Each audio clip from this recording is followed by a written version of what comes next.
di leen nuyu di leen jaajëfal ci ànd bi ngeen di ànd ak seen école tey dañuy ñëw ak yéen ci utilisation de wala du kañ lañu utiliser de wala kañ lañu utiliser du ndax suñu xoolee ñu bari dañu am jafe-jafe ci ban lañ war a utiliser souvent sax dañuy jël à la place de de ñu def fa du donc suñu leçon tey dafa ñëw pour indi leeral ci loolu. Maintenant dañuy commencer par la préposition de lu bari dañuy expliquer nañu de ñu ngi koy utiliser buñ bëggee wax appartenance maanaam possession wala moomeel. Exemple, la maison de Macky, l'ordinateur de Sonko. Bu ñu xoolee fii de lañ utiliser donc c'est vrai. beneen bi aussi dañ naan ñu de dañ koy utiliser pour wax provenance maanaam jóge wala bàyyee ko. Exemple, il vient de Fatick, il vient de Ziguinchor. buñ xoolee fii aussi de lañ utiliser donc c'est vrai aussi. Maintenant nañ jéem a comparer phrase yi ak ñaari phrase yi di ñëw. Exemple, la voiture du ministre, je viens du café.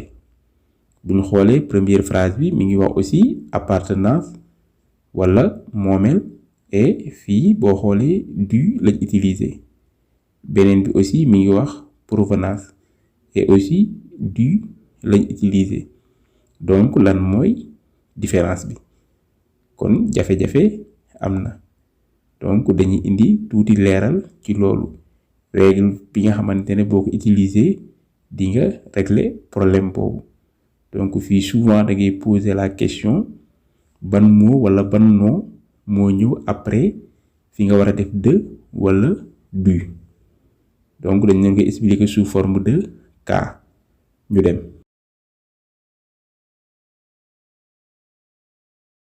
Premier cas suñu amee mot bi nga xamante ne nom propre la ba pare nekk singulier en français du masa jël article donc toujours foofu de lañuy utiliser même su nekkee masculin wala féminin de lañuy utiliser.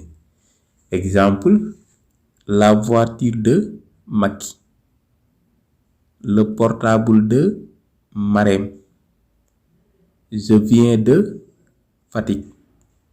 buñ xoolee après de nom propre lañ am de personne Macky. après de aussi fii dañu am tamit nom propre de personne Marème.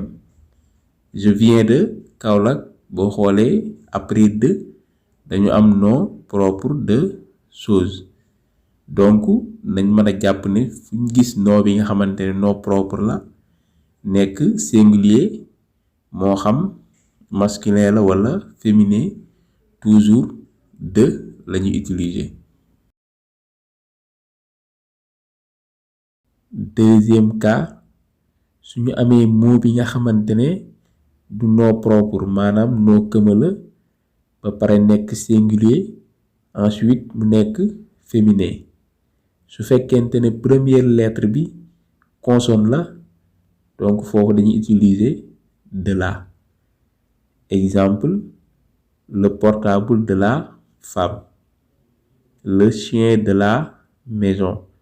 suñ jëlee femme nom commun de personne, maison nom commun de chose donc fii toujours dañuy utiliser de la. Troisième cas suñu amee mot bi nga xamante ne nom commun la ba pare nekk singulier ensuite masculin su fekkente ne première lettre bi consonne la donc dañu war a utiliser normalement de le comme que deuxième cas bi de la lañ utiliser woon mais fii de le amul ci français donc moom lañ contracté indi du kon mën nañ jàpp ne du contraction la de ak le la moo indi du kon nañ jàpp ne du ñu ngi koy utiliser souvent wala toujours suñu amee nom bi nga xamante ne nom commun la ensuite nekk singulier ba pare nekk masculin et première lettre bi nekk consonne. Dans ce cas du la ñuy utiliser. Exemple, la voiture du ministre, le portable du garçon. Quatrième cas, suñu amee mot bi nga xamante ne nom commun la ba pare nekk singulier moo xam masculin la wala féminin su fekkente ne première lettre bi voyelle la fii toujours de ak L apostrophe la ñuy utiliser.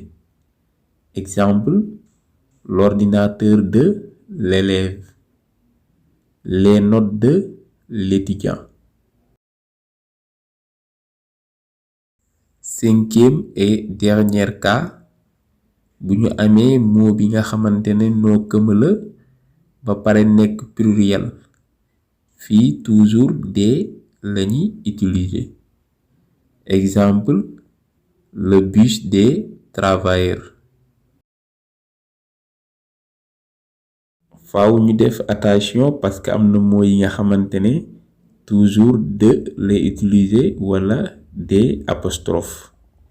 Exemple, la géographie bu ñu xoolee dafa nekk mot bi nga xamante ne dafa général maanaam c'est global donc au lieu ñu ne professeur de la géographie non professeur de géographie.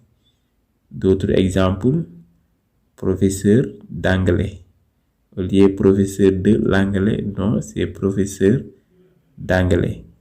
Am na yeneen ak yeneen ak yeneen i mots mais ñu bàyyi xel ne bépp mot bi nga xamante ne c'est de façon générale maanaam généralité wala global souvent de la ñuy utiliser.